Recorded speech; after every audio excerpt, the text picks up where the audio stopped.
Like, bro, this nigga is living in GTA 5. I ain't never seen. Why do he got a police car casually sitting right there? Like, dog, nigga got one, two, three dirt bikes. Money. Industry is Yo, what it do, man? I'm not want to waste time, so I'm gonna go straight into it. You feel me? Now, today about to be reacting to how they got rich by acting rich, and you can too. Hey, nigga, I'm trying to get rich too. Hey, I'm trying to get rich. I'm just gonna sit here, listen, get my little input. But hey, I'm all ears, how they got rich by all acting ears. rich, and you can too. Let me tell you something. Almost everyone who got rich and famous quickly did it by mastering a simple trick. It isn't some secret investment or a magical business plan. It's something much simpler, but most people overlook it because it requires guts, vision, and a willingness to play a psychological game with perception. This method works fast because it relies on a feedback loop. You leverage the already rich and famous, turn attention into wealth, then use that wealth to attract even more attention, which leads to more money, which leads to even more fame, and so on. It's a cycle. And some people have turned it into an art form. I call it the influencer infinite money glitch. And today we're going to dissect it, show the most famous examples, and explain exactly how anyone, Please do, cause yes, you even showed starting lost from me. zero, can play this game. I'll even show you how some of these players turn tiny investments into massive returns. Let's dive in. Quan, the Hellcat Gambit. Quan is probably the purest embodiment of this glitch in I act. be seeing him on Instagram a lot. You know, I seen it with Squeeze Benz in them. His YouTube rise wasn't because he discovered a groundbreaking technology or dropped a hit album. It was because he played the psychology of attention perfectly. How Quan's so? first viral content wasn't flashy in a traditional sense. The video that started it all was titled Buying a Cat at 19. No, he wasn't buying a literal cat. He was buying a Hellcat. For those who don't know, a Hellcat isn't some exotic $400,000 car. It's a $40,000 beast from Mopar. Loud, fast, and Man, culturally magnetic to young viewers. Here's the genius of it. If Quan had started with the Toyota Land Cruiser, which is actually more expensive and arguably more practical, nobody would have cared. right. Kids don't click on Land Cruisers. They click on chaos, speed, and that feeling of Okay, so he used the Hellcat as an investment. But it's like, okay, me personally, I could use my car, but I ain't got the best car, but it ain't the worst. You know what I'm saying? I got a Mustang EcoBoost. But it's like motherfuckers really be shit on EcoBoost, but I could really use that as some type of leverage. I'ma figure it out. I might just watch this video, see what he talking about. No bullshit. lifestyle excess. From there, he didn't just stop with the car. He created series after series about it. Hellcat muffler deletes, body kits, even the everyday question of, am I buying a Hellcat today? All of it clickbait gold. Right. Before Quan could even afford his second Hellcat, he was raking in views that translated into $40,000 to $50,000 from YouTube ad revenues alone. Then he made a strategic pivot: longer videos. YouTube isn't just about entertaining, it's about keeping people on the platform. The longer the watch time, the more the algorithm rewards you. Quan kept trading up, using his early success to fund bigger vehicles, more flashy content, and more visibility. Today, he's no longer stuck with scat packs or a single Hellcat. He drives McLarens and AMG GTS, Damn. and it all That nigga's getting money, bro. He's getting money off of doing shit that he love. Yeah, I try to be there one day. started with one bold decision: act rich, even when you aren't. DDG, turning a BMW i Act rich even when you aren't. Gotcha. into a cash machine. DDG's story follows the same pattern, I remember he had and this he bitch. came at it from a slightly different angle. He had $60,000 in the bank, which is a lot for a struggling artist, but not enough to launch a national brand. Instead of hoarding it, he plunked it down on a BMW i8. Then he made content about that car. The following month, he made $100,000. He took what he had, showcased it, leveraged the attention it created. This nigga DG is a cash cow. Daryl, you a cash cow coming from another Daryl. Damn. and reinvested the returns into more He attention-grabbing turned content. 60 into 100. So think of it as like That's a respect. TV ad with a Hey, I'm gonna catalog get an ad component block when I where get I can monetized, choose y'all. on the Don't worry Roku about it. app How and y'all day immediately. going? This is the essence of the glitch.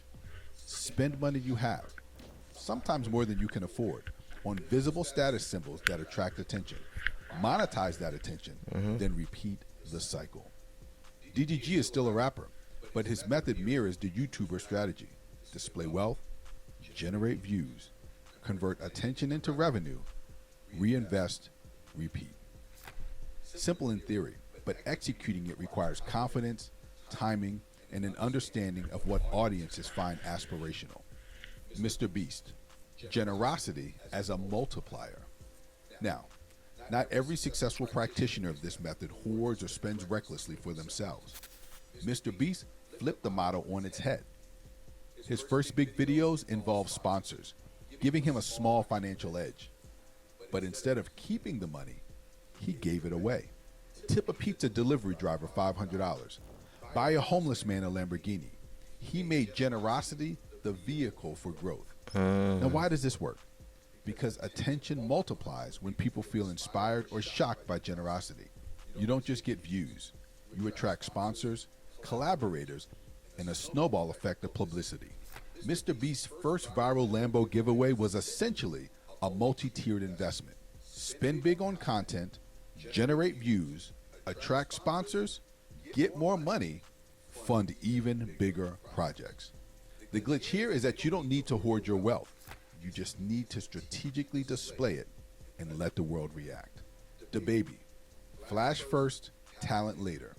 DaBaby's rise in hip-hop perfectly illustrates the power of perceived wealth.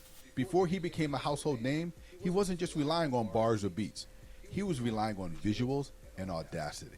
His early music videos showcase flashy cars, chains. Bro, but how the fuck do he get the money to do this with no record label? I'm not even about to throw a stereotype on him and say he's a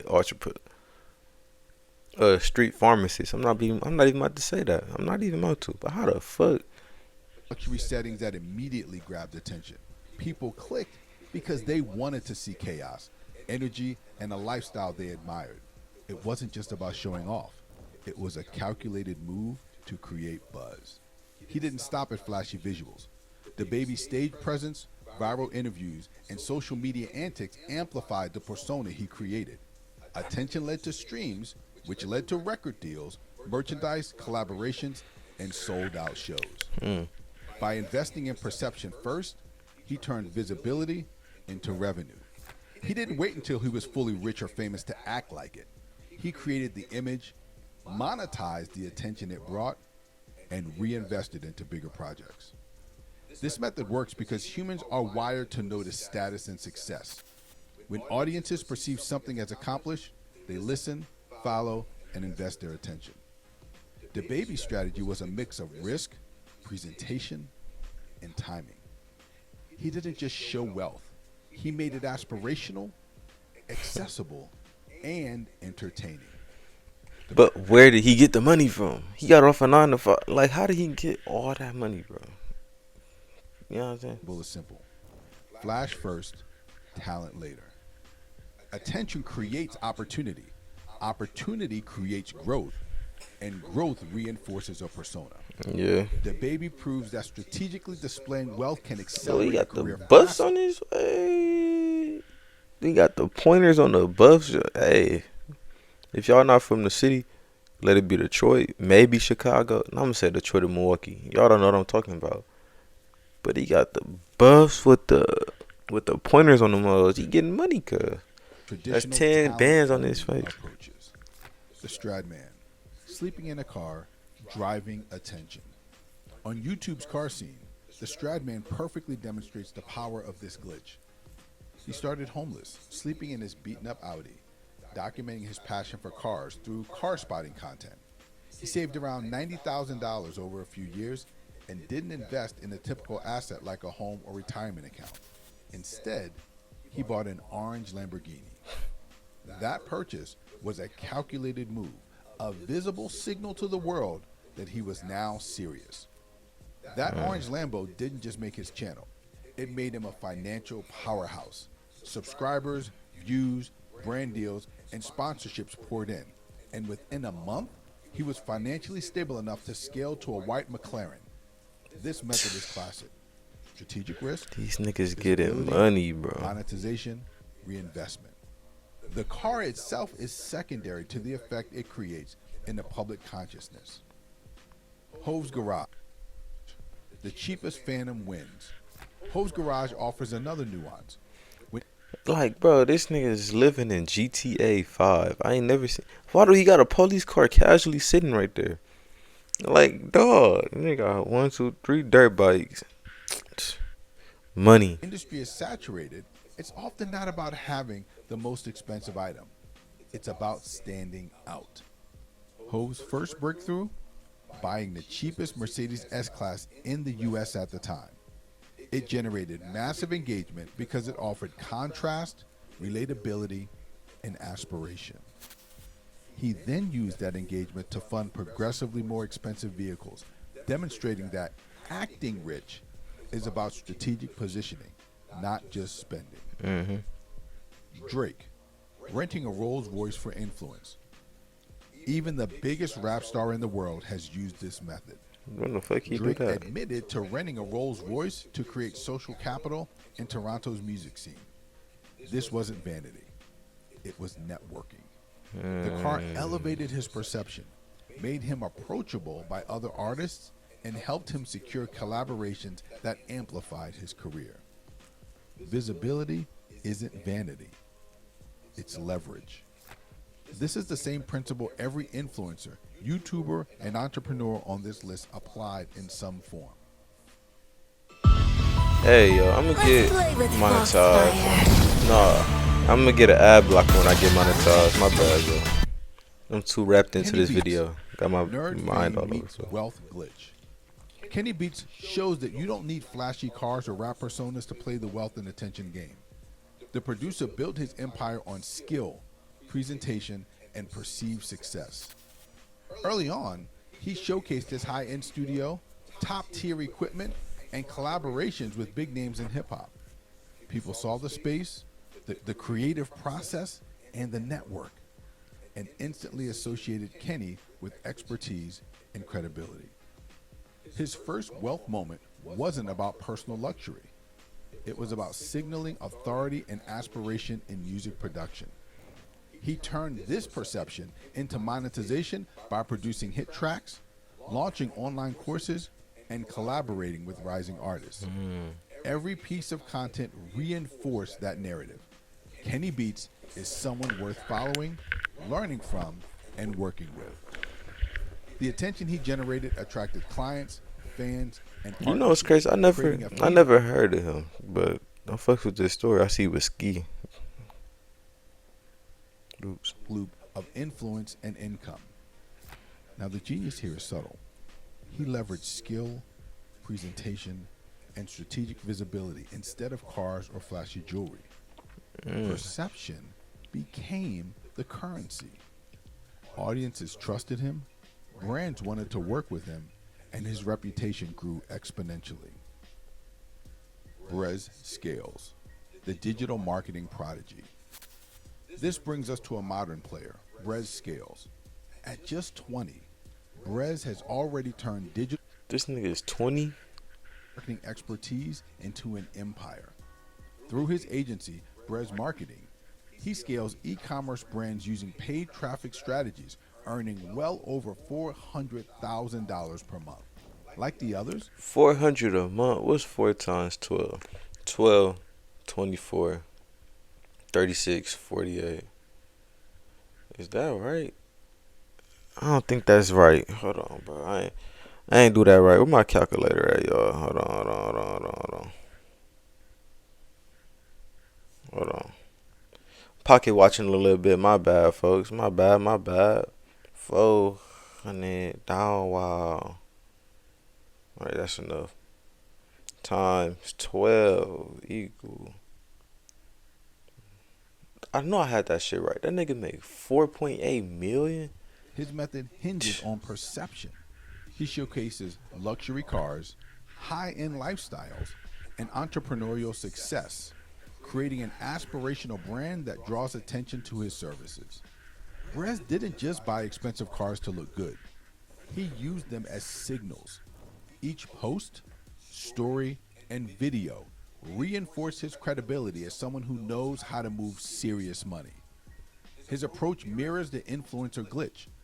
Demonstrate wealth, real or leveraged, attract attention, monetize audience trust, reinvest for bigger visibility. And because digital marketing allows rapid scaling, the feedback loop accelerates faster than any YouTube or music strategy could. Now, why does this method work? Why? Because humans respond to perception. We're wired to notice signals of status and success. Wealth, flashy cars, designer clothing, generous giveaways. Yeah, to be fair, it's like, okay, I see somebody. This how me personally I see it. I see somebody with, let's say a Lamborghini, for example. I see somebody with a Lamborghini. I wonder what he did to get there. Or how did he get that? How did he get to that point in life? You know what I'm saying? So you draw attention to him. It's not necessarily. It's like, okay, if you see me in my hoopty, you wouldn't think nothing of it. But if you see me in my Mustang, I get eyes. You get what I'm saying? Motherfuckers be like, damn, he young. Why is he driving that car? All this extra shit. You get what I'm saying? So it's like, yo, image is everything. I'm gonna leave it at that. They all communicate competence, power, and desirability. When people perceive you as successful, they want to interact with you, learn from you, invest with you, or follow your work. Exactly. We have got to the point where literally Damn, anybody I'm gonna can get build an a ad fully block. working app Alright, I without gotta knowing how cut to this ad code. out. This This is one's about Base to be 44. This is a Oh, no, first no. look at the current industry. The term fake it till you make it doesn't mean lying. It means signaling potential success while you build the foundation. Each display of wealth or competence is a calculated risk designed to attract attention and validate your brand. So, how do you actually do this yourself? First off, you've got to be good at making content. I don't just mean throwing up random clips on YouTube or TikTok. You need stuff that's engaging, polished, and feels like it belongs on people's screens. Whether it's music, videos, or even posts, people are naturally drawn to skill and presentation. And the better your content looks and feels, the more people will stop scrolling and pay attention. But skill alone isn't enough. You've also got to be willing to take big, calculated risks. Maybe that's renting a luxury car. Maybe it's doing something bold or out of the ordinary that grabs eyes immediately. The point is, if you want attention, you need to do things other people are too scared to do. Risk amplifies visibility, and visibility is the currency of this whole game. Of course, all this needs to be backed by real value. Whatever it is you're sharing, Yeah, digital PewDiePie. marketing knowledge, rap skills, productivity tips, or even just pure entertainment, your audience needs to feel like they're getting something from you. That credibility makes people trust you, follow you, and eventually invest in what you're doing. Now here's the sweet spot. Perception is everything.